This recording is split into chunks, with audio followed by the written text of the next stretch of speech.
ravie de vous retrouver pour ce nouveau numéro de J'ai l'info, le magazine du Grésivaudan. Au programme cette semaine, je composte, il composte, vous compostez. À la cantine du lycée horticole de Saint-Imier, les restes de salade, tomates et épluchures de pommes de terre partent macérer dans un bac avant d'être utilisés comme fertilisant pour les arbustes et les massifs de fleurs. Internet, ses atouts mais surtout ses dangers. S'ils sont connectés à longueur de journée, les jeunes ne mesurent pas toujours les risques d'une mauvaise utilisation de la toile. Le Grésivaudan a donc décidé de mettre en place des ateliers de prévention dans plusieurs collèges du territoire. Il est entré dans l'histoire avec un saut à 6,16 m, c'était le 15 février dernier. Renaud Lavillenie devenait le nouveau recordman du monde de saut à la perche, un record qui a pris son élan à Saint-Imier dans les locaux de la société Matsport, le fournisseur officiel de l'athlète français. Rien ne se perd, tout se transforme au lycée horticole de Saint-Imier. Fini le gaspillage alimentaire. Restes de tomates, concombres et salades sont désormais jetés dans un bac spécialement réservé. L'objectif, les transformer en compost. Une initiative soutenue par le Grésivaudan qui s'inscrit dans le cadre du Grenelle de l'environnement. L'opération de collecte a été lancée en janvier dernier et commence à peine à porter ses fruits.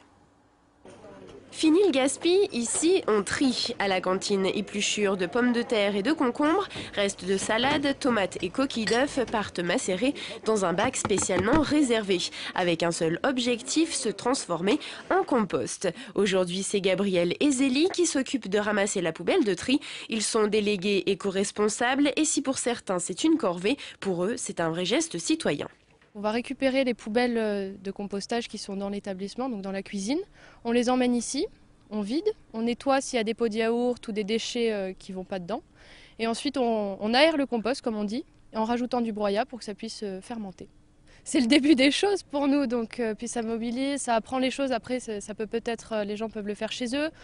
Ça donne des idées, ça fait évoluer un peu dans l'esprit des gens aussi de respecter la planète. L'expérimentation a été lancée en janvier dernier au lycée horticole de Saint-Imier. 3 bacs ont été installés à proximité de la cantine, l'un pour le broyat, l'autre pour les déchets et le troisième pour la maturation.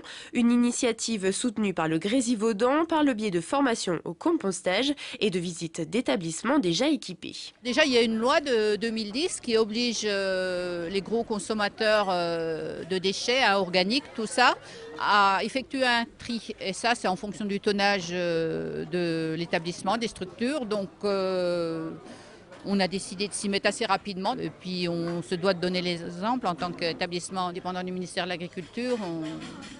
On est fortement impliqué dans ces projets de développement durable. Depuis 2008, le lycée horticole de Saint-Imier s'est engagé dans une démarche de développement durable. Les repas sont préparés avec des produits bio et locaux. Papier, verre et carton sont recyclés. Et depuis plusieurs jours, un gâchimètre a été installé pour évaluer le poids et le coût du pain non consommé.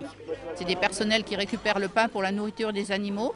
Donc on essaye aussi de limiter à la source, c'est-à-dire au linéaire de self, le nombre de rondelles de pain. On limite à 3 tranches de pain pour chaque élève. Donc là on a environ combien de kilos? Une vingtaine de kilos par semaine pour un coût d'environ 100-120 € par mois de gaspillage. Une fois arrivé à maturation, le compost servira d'engrais naturel pour les arbustes et les massifs de fleurs du parc. À terme, le lycée espère aussi récupérer les déchets cuits pour augmenter le volume de son compost.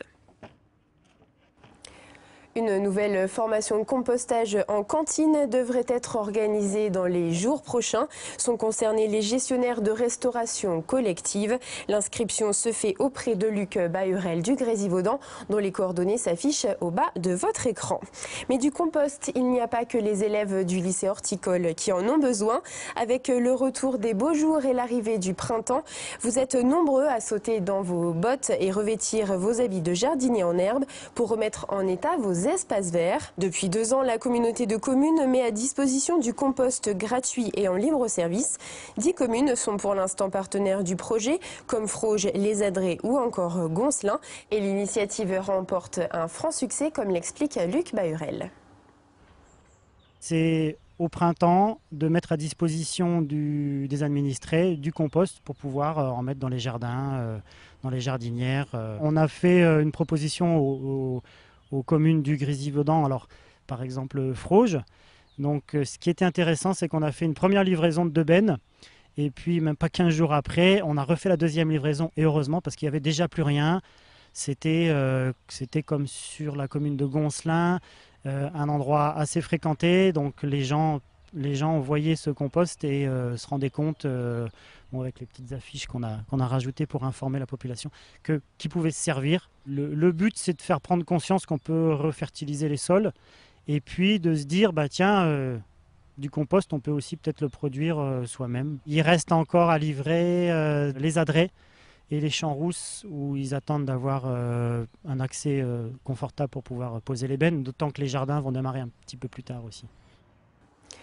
Une opération qui sème ses graines jusque dans les communes du Haut-Grésivaudan, puisque le syndicat intercommunal du Brédaille de la Combe de Savoie devrait lui aussi proposer du compost en libre service. À noter également que le Grésivaudan propose des formations de guides composteurs entre pratique et théorie avec la visite d'un jardin.